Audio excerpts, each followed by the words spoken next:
Assalamualaikum warahmatullahi wabarakatuh. Assalamualaikum. Ini mau bertanya berkenaan masalah pajak, Bu ya. Bagaimana pajak menurut syariat Islam? Karena yang pernah saya baca di media, ada sebagian ulama yang tidak membolehkan masalah pajak hingga gaji yang diperoleh juga tidak halal katanya. Mohon penjelasannya. Assalamualaikum warahmatullahi wabarakatuh. Assalamualaikum. Di dalam Islam tidak boleh negara atau siapapun mengambil hartanya orang lain kecuali bil haq, dengan cara yang benar.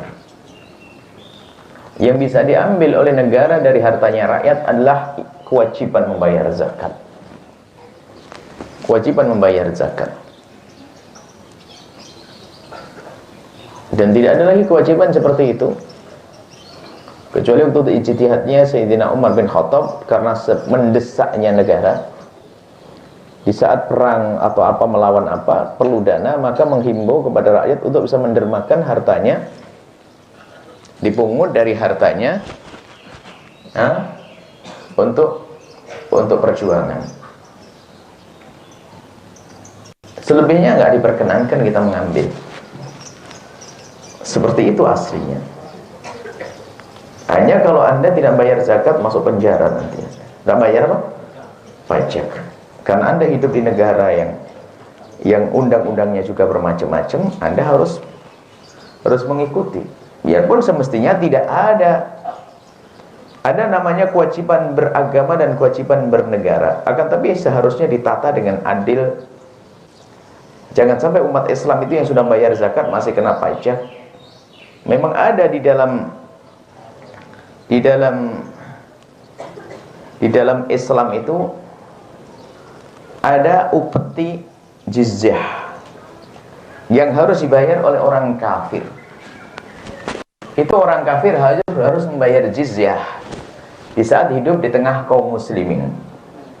Dan itu bukan penghinaan bagi mereka, itu kewajiban mereka di dalam bernegara, karena mereka tidak beragama. Umat Islam yang membayar zakat untuk membangun negeri ini, mengangkat si fakirnya. Yang tidak beragama Islam nggak ada wajib zakat. Masa numpang pakai fasilitas negara tidak punya beban apa-apa? Maka ada namanya jizyah.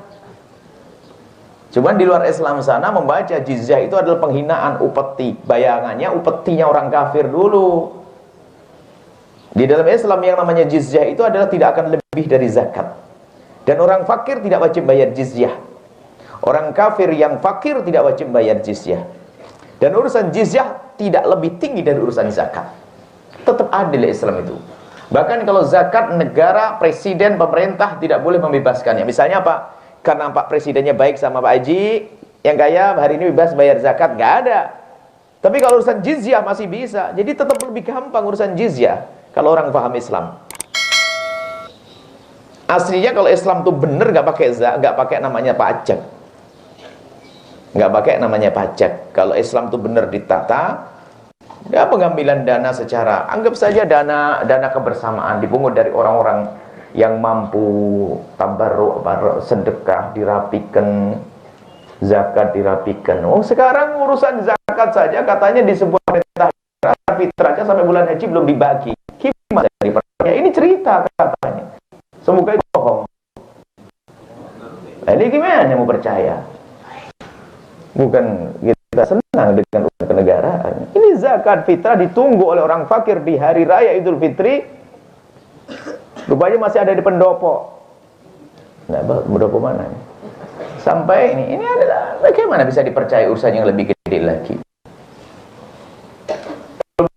Pajak bagaimana? Dulu kan ingat siapa? Orang kecil ya dia bukan orang raja pajak ya. Bisa mempunyai kekayaan semua gitu alhasil. Bahkan di negeri-negeri yang kafir sekalipun memang dikit-dikit pajak. Tapi ada dengan keamanan, pelayanan dan sebagainya. Jadi aslinya tidak ada. Dan kalau memang ada, itu namanya kewajiban bernegara, itu pun tentu didiskusikan oleh beberapa ahlinya. Dari negara, dari agama, dari sosial, semuanya dilihat. Dan siapa kira-kira yang dibebani untuk mengangkat negara ini di saat negara paceklik? Negara paceklik bagaimana? Kepintaran dibincangkan, rapikan, bukan langsung main potong begitu. Main pajak, main pajak, main pajak.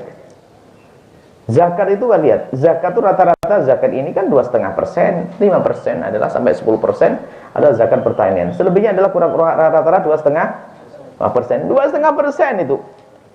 Kalau pajak berapa kira-kira? Saya tidak paham. Katanya ada pajak 17%, 10%.